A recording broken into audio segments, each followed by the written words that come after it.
Hi,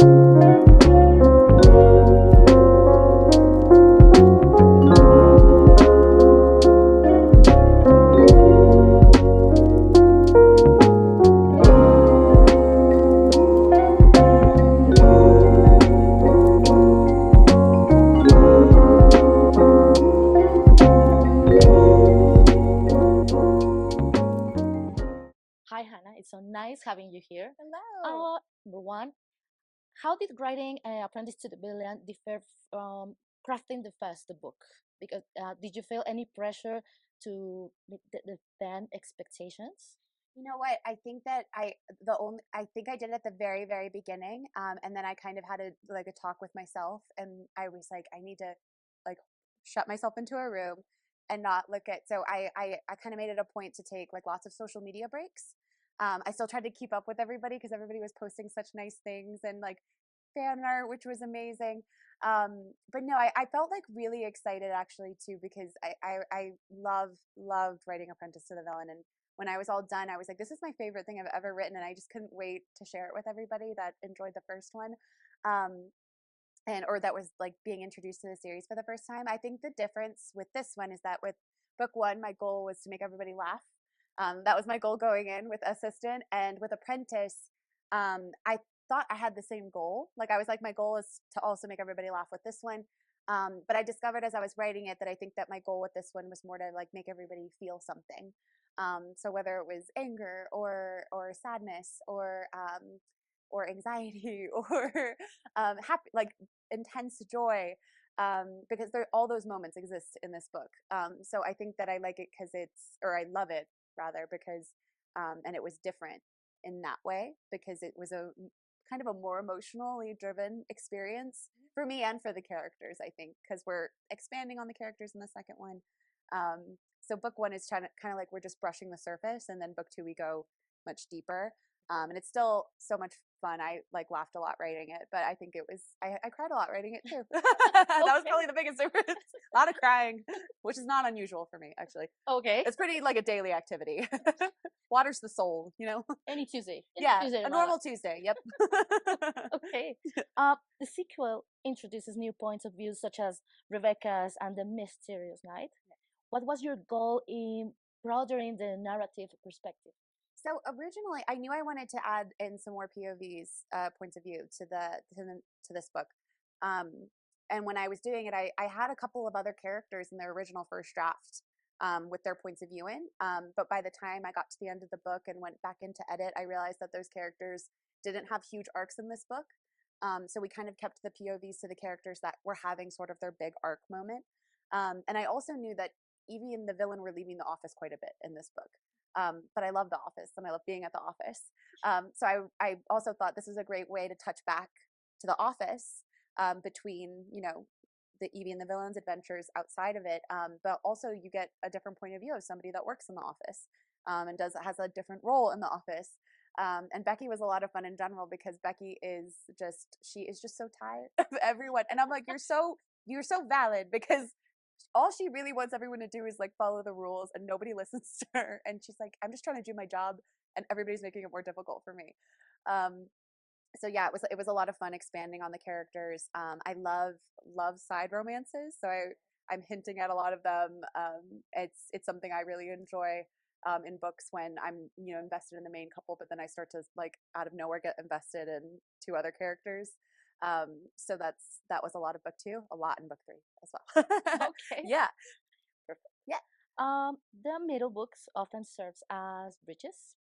What challenges did you face in keeping the momentum and stakes high while setting up the next installment? I think that the characters do a lot of that work for me. I want to say because they make everything more entertaining for me as I'm writing it. I know that when I went in to write book two, the only pressure I put on myself was that I Assistant to the Villain was my debut novel. So I had the goal for myself that with each book I write, I get better and better and better with each one, and that the story gets better and better with each one. And that was like my big goal for myself. And told myself, as long as like I feel that way when I'm done, I'll be good. And I did feel that way. And I'm lucky in that I felt, there was people that have told me they've also felt the same way about the second book. And I think it's because I do everything really slowly.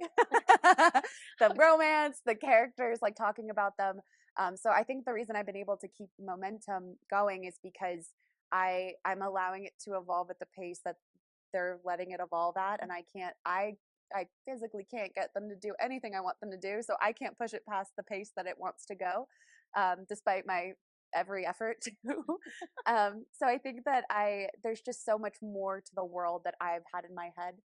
So I think the momentum was kept because I've had these things in my head that I couldn't do in book one that I was like super excited to do in book two, and it's the same thing with book three. Like there were things I wanted to do in book two, couldn't do, happening in book three. Okay. Yeah. The sequel develops deeper in Renaissance, magic, and history. What inspired the expansion of the world lore and the introduction of the prophecy? Yes, so I love storybooks. Originally, the storybook was born because I was rewatching one of my favorite movies, The Princess Bride. I Okay. love that movie. I love the book too. The story in general is just one of my favorite things ever because it's kind of like what my goal was with Assistant, where it's romantic, but it's also really funny and witty. And there's adventure, and there's friendships, and there's so much romance. So that was sort of like my idea and my goal going in. But with the lore, I just sort of had in mind that I'm like, this is my world. I get to control it, and in my mind, magic and things like that have always been very colorful in my head. So there's a big theme with like colors and how colors like you know manifest throughout Renaissance, and that's like a big theme throughout the books because I love colors. Um, and, Amazing. yeah, and I was like, how can I make that lore? Okay. And I'd like to think I did an okay job, but I thank you. I really loved expanding on it, and it's fun because it's your world. You get to build and make all the rules, and that was a lot of fun building up on the world. Because with book one, it was just kind of like we were getting very surface level, and again, book two just goes a little deeper. Yeah. Kingsley remains a fan favorite. What inspires his role in both books, and how do you see this character evolving? Oh, so he was definitely inspired like when we first like went into the edit round where we added him in, add frog round. Um I said from the beginning that his role in my head was sort of like Salem the cat from Sabrina the Teenage Witch show, where he's just sort of sitting there to say something sarcastic, and he's kind of done with everybody's nonsense. Um and his role when I first wrote him in was just that, but then I mean, my editor started discussing like his arc throughout the books as like we proceed. And I like we both kind of loved the idea of him having a bigger role. And there was a character I was going to introduce in book two that didn't have a name yet. They just kind of had a concept of who this character was going to be and what their role in the story was going to be. And I sort of slid Kingsley into that role. So Kingsley just kind of took that space. And that's I can't say without spoiling things, but that's sort of going to be his arc throughout the next book and in this book as well, was that character I was going to introduce. So it was kind of like he was always meant to be in the books from the beginning because he fit in there so perfectly, and he also like saved me the time of naming that character because I'm like, you already have a name. Okay. The tone of your books blends humor with darker themes. How do you maintain this balance, especially in the takes increase and the sequel? Oh yeah, so I think that humor is something I'm naturally inclined to do. Anything I've written before Assistant to the Villain, I try to write like high fantasy, where it's like very serious and their stakes are really high, and I always end up like poking fun at it in the middle of writing it. Like there's always a joke, and I'm like, this isn't funny. Like stop trying to make it funny. So I think that these books are fun for me because they just allow me to go with my natural instinct when I'm writing instead of like fighting actively against it like I've done with other manuscripts. Like this is just like, all right, free for all. Like I'm making this as funny as I want to make it. And yeah, and I think that the heavier moments in the book, I think people like cozy fantasy or this like cozier romantasy, because it's not even necessary. And somebody explained this to me really perfectly, where it's not even necessarily that the stakes aren't high. It's that the tone makes you feel safe while you're reading it, and it's a kind of like cozy to read it because you're like, all right, I feel like taken care of. I think things are going to turn out okay. and I think that that's like the beauty of these books and cozy fantasy in general, because sometimes there can be stressful moments, but you still feel safe in the stressful moments Yeah, because of the way the tone of the book is. And so that was sort of my goal with book two and with book one as well.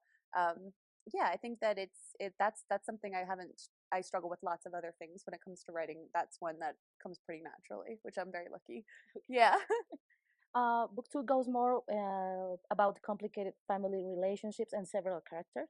Why what why was exploring these themes important to you? Oh yeah, I think that families in general can be very complicated, and I think people can be very complicated, and when you put those two things together, it it makes for like quite the dynamic.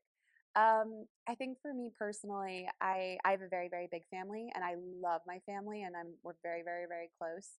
Um, and I think that with all families, there's arguments and there's differences and there's things you have to sort through, just like with like any relationship.